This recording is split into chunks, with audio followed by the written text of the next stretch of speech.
Remember, STL-broadcast is the Skype address. If you get in touch with us, we'll put you up on the Skype wall, which is exactly what Ian Bater's done, who's a West Brom fan. He's in his kit there, and his team played extremely well today, and he's still smiling, and unsurprisingly, after a 3-0 win. Enjoy that, Ian?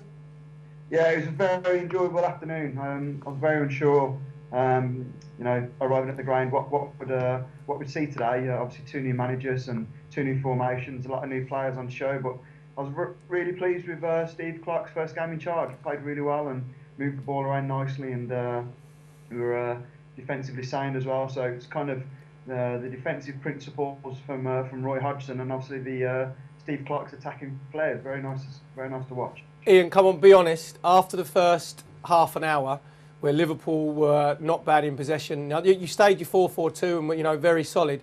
You couldn't have envisaged you beating Liverpool 3-0 at the end of the game.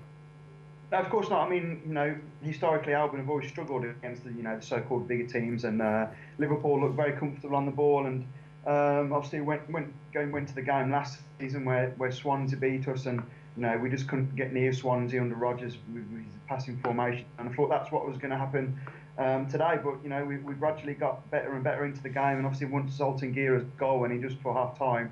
Obviously, the perfect time to score, and obviously, what a fantastic goal as well for Zoltan. And after half time, just came out and we just seemed to have a lot more confidence, really. So Liverpool weren't actually that good. I've seen the goal as well. Absolute cracking goal. The Hawthorns must have been jumping.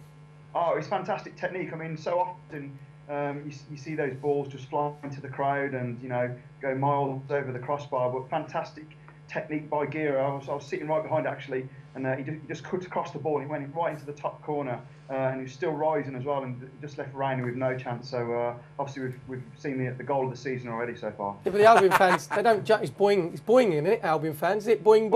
Yeah, boinging, not jumping. The thing that I thought was good, Ian, is obviously Steve Clarke's a new manager. He's got a lot to prove because he's been a number 2, but he hasn't made any drastic changes. You played still the 4-4-2. There was 10 players that were under Roy Hodgson who started the game today. So he's not tried to change too much too quickly. Yeah, I mean, he's adapted the formation slightly, whereas instead of going from quite a rigid 4-4-2 that we had under Hodgson, and sometimes you thought to yourself, where are we going to get a goal from, or what's he going to do to change the game? Clarke's introduced it's a 4-2-1-3 formation, so it's almost like a diamond in midfield, and we've got Odin Wingy on one side and Gera on the other. So when we're in possession, we look a lot more fluid going forward. And obviously, when we don't have the ball, we turn back into a 5 across midfield. So it's clever what he's done, really. He seems to have the players seem to have adapted and taken his instructions on board. I don't want to take anything away from the victory, but 2 penalties, of course. Phil Dowd was the referee. I mean, what I've heard, the correct decisions, but what I've heard also, pretty soft, really. Daniel Agger probably should have known better, and you start thinking, has the game gone too soft?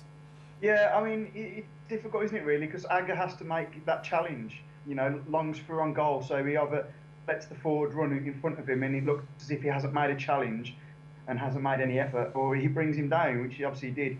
The second one, I think it was Skirtle, he dilly-dallied on the ball, long nips in front of him, he trips him. It's a penalty. It's a free kick any other place on the pitch, so it has to be a penalty as well. But they were 2 soft penalties, yes. So Liverpool fans will be disappointed, but obviously it's nice to see, so many times in the past Albion haven't had them decisions. So fair play to Phil Dowd, he made the right calls. And also you've got a lot of options as well, didn't you? Especially up front, which you haven't had probably in the last 2 or 3 years, with Odemwingie and Long and Lukaku, who scored obviously with his head at the far post, and Rosenberg as well, the Swedish centre forward.